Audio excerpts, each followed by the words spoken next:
Streaming services have changed the entertainment landscape. They're taking bigger and bigger chunks from the DVD market. They've completely revolutionised the music industry, and they've got terrestrial TV execs quaking in their expensive boots. But what about streaming video games? Well, that's a lot harder because you need to make the game responsive and playable. So could streaming ever kill the games console? This week, tech giant Google launched Stadia, a brand new games streaming platform. You no longer need an expensive computer or the latest games console to play the best titles. In theory, you only need a good Wi-Fi connection. Or at least, that's the idea. Mark Gislak has been putting Stadia through its paces to see if it lives up to his expectations. Google Stadia does away with one of these, a games console, and replaces it with one of these, a Chromecast Ultra. If you want to play a game on a TV, that is, Stadia also allows you to play on a tablet, computer, or phone. In theory, it's capable of producing 4K visuals. It plugs into the back of a TV and then connects to a router.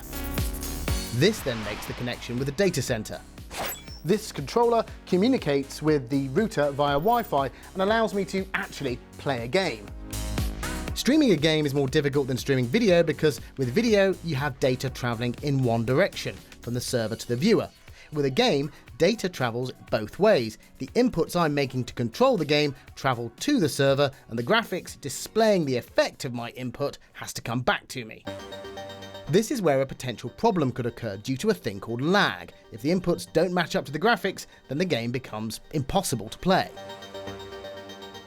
Google claims its data centers use special tech which helps avoid this, as well as recommending that users are capable of receiving particular internet speeds. So the minimum spec required for Stadia to actually work is an internet connection of 10 megabits per second download and 1 megabits per second upload speeds. So I have everything connected via Wi-Fi, and are we ready now to consign our consoles to the bin? Initially, no.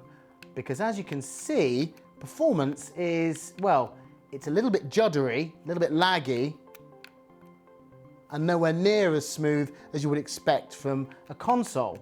And there we have, your game may stop because your connection isn't stable. I'm inside a BBC building using a router which should be more than capable as far as this is concerned. So what is Stadia like out in the real world? So we take a quick trip across town to check. I've come to a flat in North London and we've got Stadia set up here. We've got quite a good internet connection here. It's about 20 megs, which is well inside the specification that should work with this device. Now it's a little bit of a faff to get it all set up because each one of the things here, the controller, the phone and the Chromecast Ultra that's plugged into the back of that screen, has to connect to the Wi-Fi individually. It's quite impressive because it's smooth, it works, we're playing the game, everything's working properly. But after a little bit of time playing, I've encountered quite a few issues with performance. We get graphics sticking, but this is actually working quite well now. It's actually settled down quite a bit. I should point out, I couldn't get Stadia to work on any public Wi-Fi though, the kind of stuff you find in cafes and bars. There are a number of video game streaming services already available, but Stadia is perhaps the most ambitious. So far it has a list of 22 titles at launch and only one exclusive, and while games like Tomb Raider and Destiny 2 are solid titles, they're not exactly brand new games. We have work to do.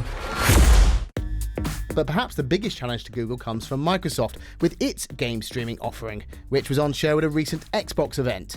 Microsoft's response to video game streaming is Project xCloud. I'm playing Halo the Master Chief Collection on a mobile phone over a Wi-Fi connection. The crucial difference, I suppose, between this service and Google Stadia is that this is currently in its testing phase. Microsoft taking a very cautious approach. My view is we're all in the testing phase. We're early in this technology and we view it will take many years before this technology becomes mainstream. The best place for you to play will be on your local device connected to your TV, and that'll be true for many years. Same thing for a gaming PC. The local compute capability that you have, you're not dealing with internet irregularities, you're dealing with a dedicated device that was meant to go play those games connected to a display device that is probably the best display device in your house. When it does work, it is a minor miracle. Both of them are. And it's amazing when you can just switch devices on the go, jump from your TV to your tablet or to your laptop, that barely runs, Microsoft Word, and then suddenly you're playing Destiny 2 on it. Like, that's amazing when it works, but it is, a little off in the distance before it's sort of universally accepted as the new way to play.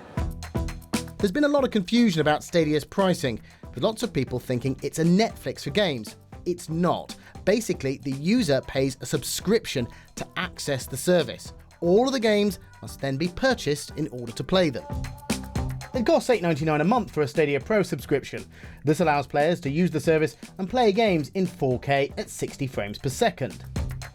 There are a host of features for Stadia which aren't ready at launch, like sharing clips to YouTube, but on this evidence, video game streaming is surely the future.